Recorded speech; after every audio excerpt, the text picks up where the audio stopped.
BD Imran আর সান্ডি সাহার কিছু private বিষয় সোশ্যাল মিডিয়াতে প্রচুর পরিমাণে সাড়া পেয়েছে। বিডি ইমরান সান্ডি সাহার সাথে কি করেছে জানেন? জানলে আপনারা কি বলবেন? বিডি ইমরান, যাকে আপনারা সবাই কম বেশি মানবতার ফেরিওয়ালা হিসেবে চিনেন, সে রাস্তাঘাটে কিছু গরিব অসহায় মানুষদেরকে দান দক্ষিণা করে। আর সান্ডি সাহার পরিচয় হলো তার বাড়ি কলকাতাতে। সান্ডি সাহা একজন ছেলে, কিন্তু সে মেয়ে হিসেবে চলাফেরা করে আর ছেলেদেরকে সে খুব বেশি পছন্দ করে। এখন হয়তো আপনারা বলবেন যে বিডি ইমরান একজন মানবতার ফেরিওয়ালা হয়ে কেমনে এই ধরনের কাজ করতে পারলো?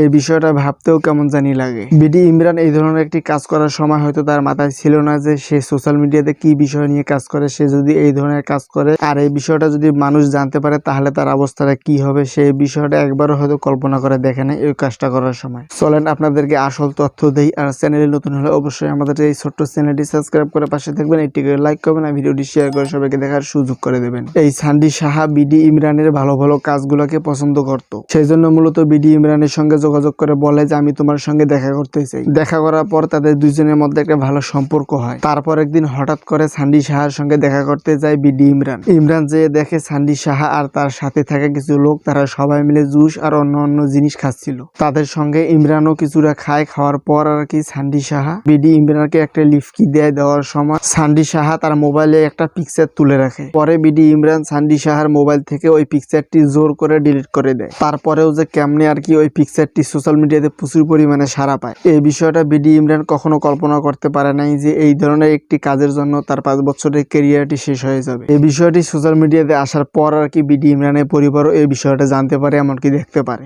দর্শক, এর আগেও কিন্তু সান্ডি সাহা অনেক ইঙ্গিত দিয়েছে যে আমি বাংলাদেশে যাকে পছন্দ করি সে একজন মানবতার ফেরিওয়ালা, এমনকি তার নামের মধ্যেও বাংলাদেশ জুড়ে আছে। অনেকে এই বিষয়টা শোনার পর আর কি বলছিল যে হয়তো বিডি ইমরানের কথা বলতেছিল সান্ডি সাহা। দর্শক, বিডি ইমরান পার্সোনাল ভাবে তার সঙ্গে দেখা করাটা মোটেও ঠিক করেনি। বিডি ইমরান চাইলে কিন্তু তার সঙ্গে পাবলিক প্লেসে দেখা করতে পারে। আর একটা বিষয় হলো যে সান্ডি সাহা বাংলাদেশে এসে যে পরিমাণে সম্মান পেত, এখন থেকে সে বাংলাদেশে আসলে আর ওই সম্মানটুকু পাবে না। এই সান্ডি সাহার সাথে আর কেউ বাংলাদেশের মানুষ সহজে দেখা করতেও চাবে না। এখন থেকে তাকে দেখলে মানুষ অন্যরকম হয়ে যাবে।